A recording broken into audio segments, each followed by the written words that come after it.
UFC 185, Pettis versus Dos Anjos. The destruction of beautiful fucking things. I need some sad music for this shit. Let's go.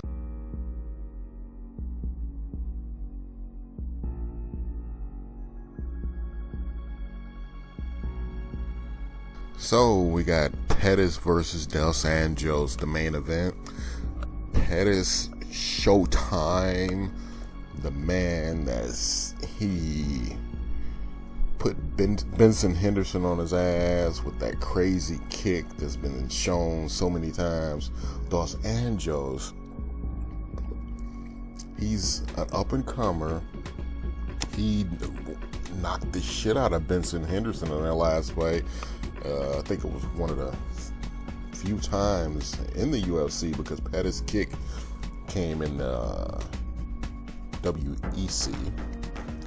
And Dos Anjos has been coming up. He's been expanding on his skills. And let's cut to the chase. I didn't see any of this shit coming at all. This was crazy. They come out, and I immediately noticed a difference in the way Dos Anjos was fighting. His kicks were so fucking hard, so much intent behind them. And Pettis, he came out and he wanted to do his smooth fighting style and work his way up, and Dos Anjos was having none of it. He came out brutal, and he wanted that goddamn belt. He kept Pettis up against that cage. He kept him on the defensive, just beating on him the entire time. It was horrible. And this is first round, a minute in, and he hit him in the eye, and he had problems with that eye the entire rest of the fight. I don't know if he could see out of it, but I know by the fourth round he said he couldn't see out of that eye. So I don't know if it was a problem from the first or if it just got worse. But Dos Anjos was a fucking machine, and I did not expect this. Pettis could not launch any of his fucking offense. He had him up against the cage. Here's a kick from Pettis, one of his few. Pettis got some head kicks in, body kicks, but they did not have the same impact, the same intent behind them as Dos Anjos. Dos Anjos were trying to kill Pettis with every goddamn kick, and Pettis was trying to fight. This motherfucker was trying to murder him. There's a difference. Takedown by Dos Anjos, and this is another thing that just changed the whole fucking fight. Dos Anjos with the takedowns, it was ridiculous. He started with one takedown per round, and he upped that shit. I think by the fifth round he had like 8, 9 takedowns. And on the feet, he beat Pettis. On the ground, he beat Pettis. Pettis is a Brazilian Jiu-Jitsu purple belt, and Dos Anjos is known for his fucking Jiu-Jitsu. He's a black belt, so there's nothing fucking Pettis could do offensively from the ground. So basically, he just took a beating on the ground, on the feet, which nobody expected. I didn't expect that shit. Pettis was a fucking monster. And get that face. Kid used to be beautiful. And Pettis would get off a couple flurries here and there, in and out, but then Dos Anjos, if he got fucking too much, he'd take him down or just beat him up. It didn't fucking matter. Look at that face. That's the face of fucking defeat. He is confused. He's beat up. He doesn't know what to do. And what is his second loss? And from what I understand, Clay Guida beat him last time. And he did pretty much the same thing. Kept him up against the cage and just stayed on top of him so he couldn't launch his offense. Is this a weakness in Pettis' game, or Was Dos Anjos just that much of a fucking monster? I mean, Pettis could do nothing. It was a fucking sad thing to watch, because that's my man. But I have respect for fucking Dos Anjos. His skills have come up. Look at that. Another fucking slam. He just slammed them all over the place. And by the 4th, 5th round, you know, Pettis is tired. No energy left. And almost got this Kimura locked in. He was fighting so hard for that. Pettis was so scared. If he got that locked in, he'd have broke his fucking arm. Got the fucking back a couple of times. Nothing he could do. It was a complete and utter destruction of a champion. 5 rounds of it. It was a beating. Now, this is halfway in, but the beginning of the 5th round, they told the cornerman told Pettis that, hey, you gotta knock him out. You gotta win this. And that's the only way you're gonna fucking do it. Pettis came out into the middle of the ring and started fighting. He did good for a couple of seconds, but Dos Anjos was not having it. And that's pretty much what happened. Right back on his fucking back to continue the beating. Ridiculous. 25 seconds left. He got the body triangle in. Almost got the fucking submission. And you have a new fucking champion. Dos Anjos. It was a horrible beating. A loss to a great champion. I hope he comes back from this. But I don't know. I think people might have his number now. And they know if they keep him backpedaling, keep him up against the cage, he can't do anything. So, I don't know. We'll see. I hope he does come back, because he was an exciting guy. Seems like a good guy. And great fucking champion. But we got a new one now. Dos Anjos. Wait a minute. And then he brought this kid out here. Supposed to be his kid, but that looks like one of those kids you would like. A marketing company would give you, be like, hey, you make more money if you got this little kid with you. I don't think that's his kid, because that's an ugly motherfucker. That kid's too cute for him. Oh. And everybody knows pretty much that I don't like Benson Henderson. I have a hate for him. And I love how in the intros they showed Dos Anjos knocking out Benson Henderson. And Pettis knocking out Benson Henderson. I was playing that shit over and over and over. I loved it. And now, hold on back. We go forward a little bit. The women's strawweight championship fight. Now I said the destruction of beautiful things, so that's more than one. That was plural. We have Carla Esparza versus Joanna versus Johanna. We'll leave it at that. And Carla, I watched her the whole season of the strawweight female Ultimate Fighter. She was the Invicta champion. Everybody pretty much figured she was going to come into UFC and become champion. A great wrestler in high school, great wrestler in college. And she expanded her game for some serious ground and pound. And she won her fucking belt. Like, there was no question. She beat the hell out that girl.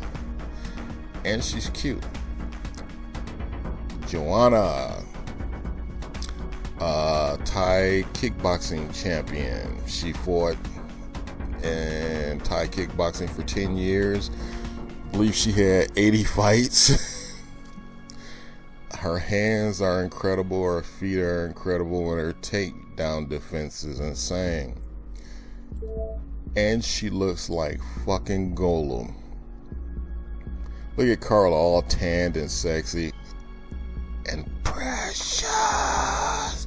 Joe Rogan is cracking up at that shit. Carla's nickname is Cookie Monster. Joanna brought her a cookie, and it expired like a week ago. And she comes out and gives her that fucking look. Now, I would lose the fight already. You see some creepy shit like that looking at you, I'm done. I might not even show up. That's her fucking trademark stare down. She gets below the fighter and fucking eats their soul, basically. So, the fight begins. Carla does her thing. The girl's an incredible wrestler. She's actually got quite a few takedowns on Joanna. She was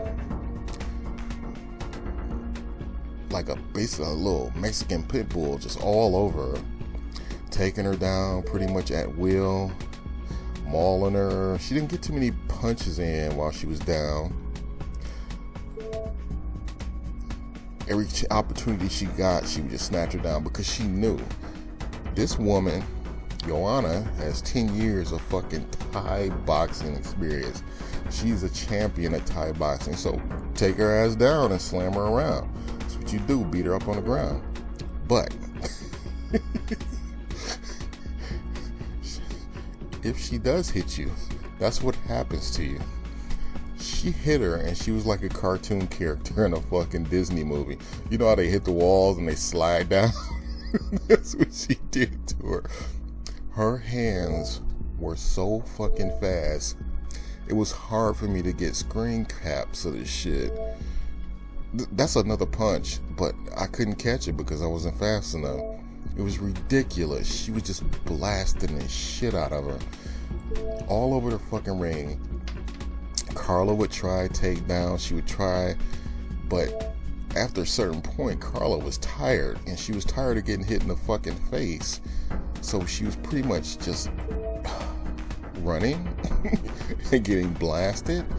And this woman, alright, I don't want to be fucking sexist here, but most women, they fight like fucking women. They got different body types. I mean, as simple as that. So they punch like women. They box like women. She punches and she boxes like a fucking man. And those punches were so goddamn quick. I swear I would have to to get screen caps of the punches, I would have to watch her shoulders. That's something I learned when I box. Watch a motherfucker's shoulders. That's how you know where the punch is coming from. So I had to watch her shoulders just to get screen caps of that shit. They were so fucking fast and so fucking precise. And she just beat the hell out of her. Carla tried another fucking takedown. Did not work. The sprawl was on point. And more of the beat. Look at that shit. Oh my God. If she has a husband, I'm pretty sure that motherfucker's a good one, because you don't have a choice. Whooping her ass. Beat cute little Carla all over the goddamn ring. There was nothing. At a certain point, she even stopped trying to go for takedowns. It was futile. She just put her hands up so she wouldn't get her fucking face ruined. But that didn't help too much because her skills are ridiculous. This is her first fight in the fucking UFC, and I think she's gonna have that belt for a long time. Oh, I'm sorry. Did I spoil it? I spoiled what was happening? Did you not know what was gonna fucking happen? She beat the shit out of Carla. It was ridiculous. And this is something. Oh my God. Cute little Carla. Poor girl. She had her hair all done and everything too. And every time she hit her, you would see streaks of all those colors going everywhere. Never mind. So, more of the beat down. And Carla was pretty, and this woman's punches were pretty. Her punches were so fucking precise and crisp. It was. She got some of the best hands in the UFC. Period. Oh my God. It was a fucking mauling. Look at that. And you see right here, she just had her against the fucking cage and was just like doing a combo on her, like a fucking ultimate combo. You see the ref here, he's like, oh my God, I gotta stop this shit. This is ridiculous. And he did. He came in and saved Carla. And Carla was just glad. I'm pretty sure she was like, thank you. That motherfucker would get a Christmas card from Carla every year from now on, because he saved her fucking life. And there you have it. Joanna Golem, the new fucking, what strawweight champion of the UFC. A monster. Oh my goodness. She seems like a nice person too. Look at poor little Carla.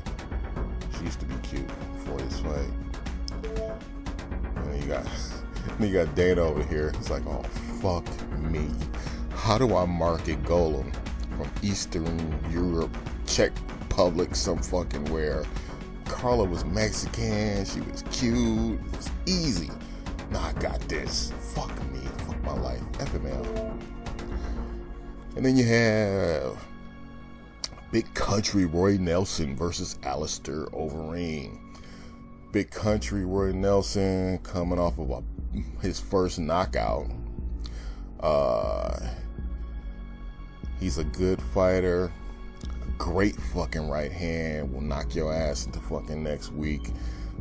They say he's a great Brazilian jiu-jitsu fighter, but you never see it because he never uses it, because he's fucking lazy.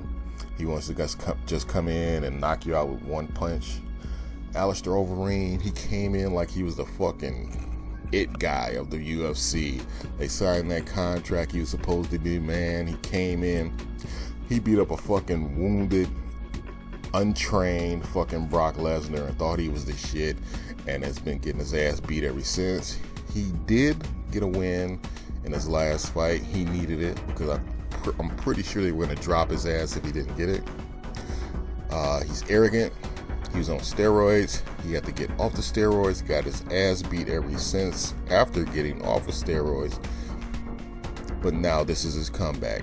And he came back and he actually looked pretty decent. Fighting natural. Fighting natty. Got Roy Nelson. Chubby fuck. Alistair, I'm pretty sure you know, last couple, no, not last fight, but all the fights before, previous, after his drug bust, he looked really deflated and unhealthy when he came in the fight, and he got his ass beat every time. He actually looked fit and ready this time. Roy Nelson, he should not be fighting at heavyweight. He doesn't want to lose weight, lose that gut. He should be a light heavyweight at best, but hey, that's what he wants to do because he's fucking lazy. Alistair comes out and he has a fucking game plan. He's looking good. He's looking fit. He doesn't want to get hit by that fucking right hand. He uses knees and kicks. Roy got him up against the rope cage a couple of times, but he blocked pretty much everything that Roy came with. And he just went right back to the knees, the oblique kicks to his knees, the body kicks, and a few head kicks. It was pretty much a kick day for Alistair. He did not want to get close. That's another knee. He did not want to get it close to Roy so Roy could put it on his fucking jaw, because Alistair has been getting knocked out a lot lately. And once you get knocked out a couple times, it comes easier and easier. I have questions about his chin. Oh, here. Roy got him once, knocked his fucking mouthpiece out, shook him up really bad. He ran. He was like, fuck this. With this fucking big ass country meth dealer getting on my ass. He does look like a meth dealer too. It's like, I'm winning this couple fights. Buy me another trailer. Make me some meth. Make me some meth. The gods of envy. God damn it.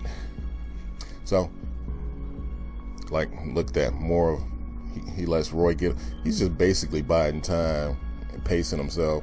Lets Roy get him up against the fucking cage, punch on him, but he's not doing any damage because he's blocking everything. That was that punch where he knocked his mouthpiece out. Looks like a baby with a pacifier. Mama! Oh, fuck. He regressed that motherfucker. And then look at Roy. Oh, man. The fucking damage was showing. Fucking oblique kicks on the knees, the body kicks. And then more kicking action. We're in round 3 now. And you know, Alistair was not having it. He's like, I'm not letting this motherfucker punch me in the face and knock me out. I'm on a roll. I have a 1-fight win streak. And oh, this was bad.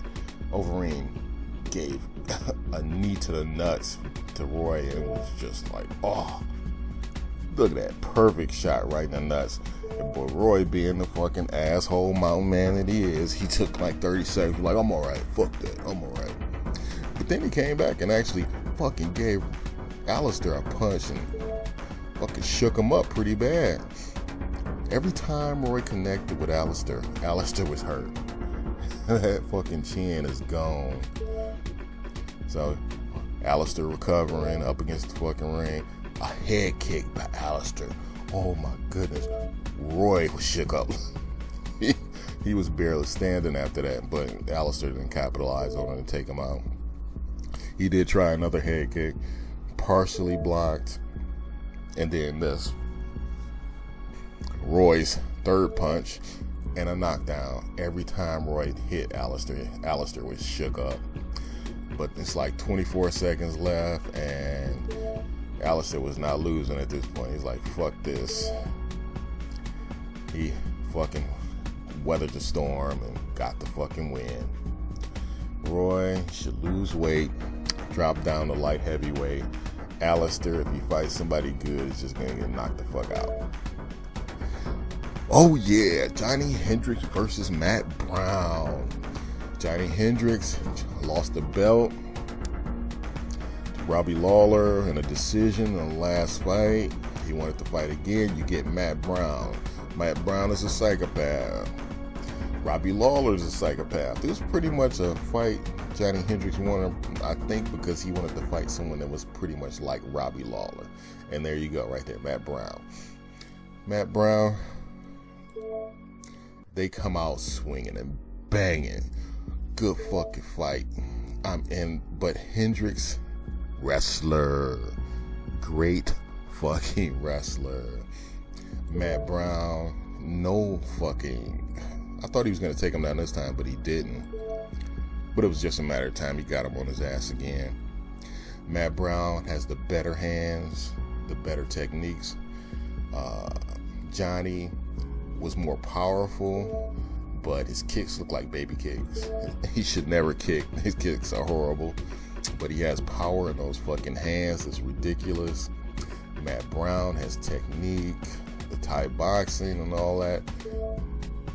But once again, if you don't have the fucking wrestling, you are not gonna win the fight. And after round 2, Hendricks was having none of his bullshit. He was like, this motherfucker has no ground game. I'll fight you for the first 10 seconds of a round, and then I'm gonna maul you. I'm gonna put you in your fucking back and maul you. And that's what he did. Hendricks looked better than he did in his last fight, where he lost the belt to Robbie Lawler. In that fight, he looked complacent. He looked like he just wanted to, let me get in here and fucking win this by decision. And this one, he was trying to do some damage, and he did. Matt Brown was hurting. Matt Brown got a few punches and kicks in here, but he was having none of it. That's mostly what Matt Brown did right there. He rode the mat. And Hendricks, god damn them punches. Oh. Please stop kicking. Just a note for you, Hendricks. Please stop kicking because your kicks are horrible. My 3-year-old kicks better than that. And basically nice. And basically he put his ass on his back and rode him out to the fucking win. Peace in the Middle East. And then we have Chris Carriazo versus Henry Cejudo. Chris is a loser. He lost to the champ, Mighty Mouse. Mighty Mouse beat his ass. Henry Cejudo is a new guy. It's his second fight in the UFC. Olympic gold medal wrestler. But he hasn't been using his wrestling. He's been knocking motherfuckers out. And I don't know.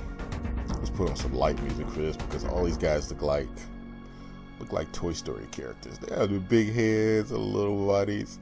This is a flyweight. They're all like 125 pounds. Where do you find a fucking 125 pound man? Junior high? Shit, middle school, I was 200. I don't know what the fuck. Where the fuck do you find? Hold on, back up. A fucking 5'3", 125 pound man. Grown man. Oh, anyway, well, whatever. Fucking genetics, we don't want to get into that shit. But they all have like the big heads and the sausage fingers and stuff. Flyweights are always fun to watch. It's like watching a circus. So you got Henry, he comes out. He was trying to knock his head off for a little while, but eventually he fell back into his wrestling, of course, because it was ridiculous. His boxing, he won't have anything for Mighty Mouse. His wrestling, he could be fucking trouble. This kid's wrestling was ridiculous. He threw this guy, once he just went back to his wrestling days, he threw this kid all over the fucking ring. It was ridiculous. He just manhandled him. There was no fucking competition whatsoever. So if he gets some submissions in his arsenal, this motherfucker could be really dangerous. Look at this. Handle his fucking neck crank that was just like almost killed this guy. But it went the distance and he wins by decision. UFC 185. Fucking great show. Disappointing on many levels though, because the people I like just got the shit beat out of them. It was ridiculous. But that's one thing I love about the fucking UFC. You can never, ever just be like, hey, this is what's gonna happen. I know what's gonna happen. Nah, they will surprise your ass. Peace.